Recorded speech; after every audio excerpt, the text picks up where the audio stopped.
किले की दीवारों पर एक स्त्री की परछाई नाचती हुई दिखाई देती है। दोस्तों, कहते हैं कि राजस्थान के रेगिस्तान में एक जगह है चंद्रकोट किला।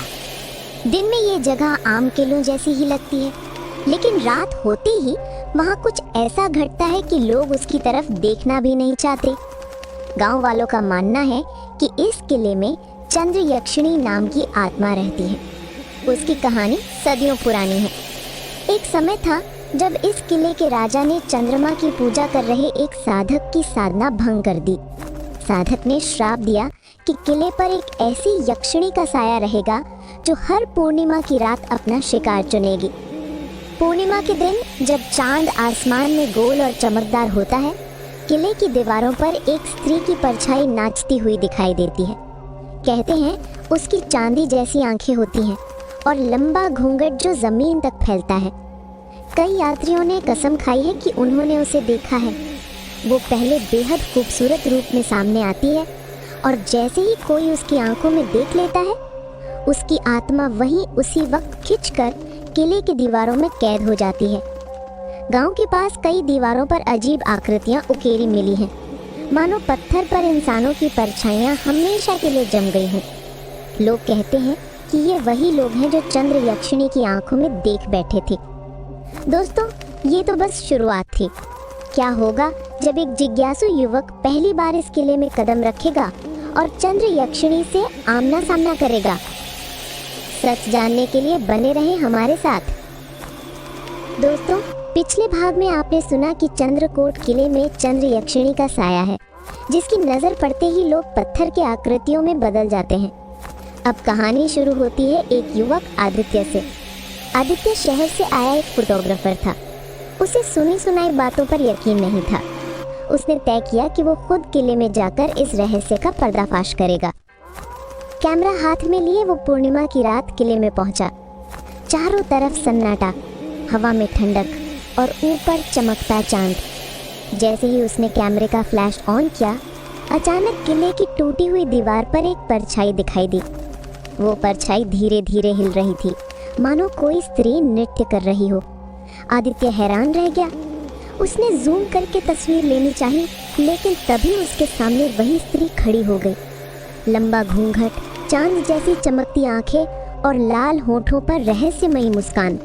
वो मधुर आवाज में बोली, तुमने मुझे देख लिया है, अब मैं तुम्हें कभी जाने नहीं दूंगी। आदित्य के हाथ से कैमरा गिर गया। वो भागना चाहता था, मगर उसके पैर जैसे जमीन से चिपक गए हों। अचानक यक्षिणी ने घूंघट हटाया और उसके चेहरे से इतनी भयानक चमक निकली कि पूरी हवेली कांप उठी।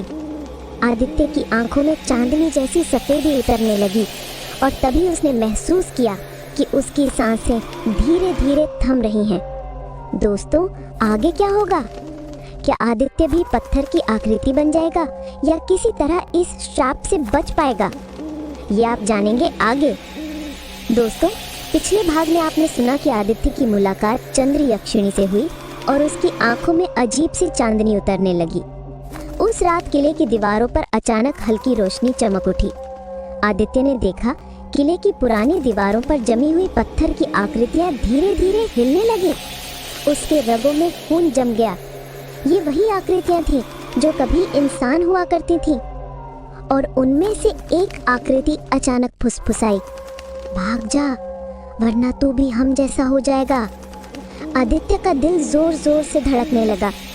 उसने अपनी पूरी ताकत लगाई और पीछे की तरफ भागा, लेकिन तभी चंद्र यक्षिणी उसके सामने प्रकट हो गई। उसकी आंखें अब लाल नहीं बल्कि नीली हो गई थीं, मानो समुद्र की गहराइयों में चमकती कोई रहस्यमयी लौ। वो बोली, आदित्य, तू अलग है। तेरी आंखों में मुझे डर नहीं बल्कि अपनापन दिखता है। सदियों से मैं इंतजार कर रही हूँ किसी ऐसे इंसान का जो मुझे सिर्फ डरावनी आत्मा न समझे। आदित्य हकलाते हुए बोला, तुम कौन हो सच में?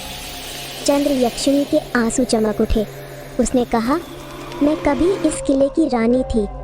श्राप ने मुझे यक्षिणी बना दिया और अब मेरा श्राप तभी टूटेगा जब कोई इंसान मुझे अपने दिल से अपनाएगा। आदित्य की सांसें अटक गई। उसने सोचा, क्या वो सचमुच इस भयानक आत्मा को मुक्त कर सकता है, या फिर ये भी उसकी आखिरी चाल है? दोस्तों, अब सवाल ये है कि क्या आदित्य यक्षिणी को मुक्त करने की हिम्मत जुटा पाएगा, या उसकी आत्मा भी हमेशा के लिए इस किले में कैद हो जाएगी?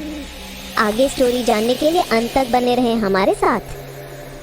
दोस्तों, पिछले भाग में आपने सुना कि चंद्र यक्षिणी ने आदित्य को बताया कि वो कभी इस किले की रानी थी और श्राप के कारण यक्षिणी बन गई थी। अब श्राप तोड़ने का समय आ चुका था। पूर्णिमा की रात थी। किले के ऊपर चांद पूरे शबाब पर चमक रहा था।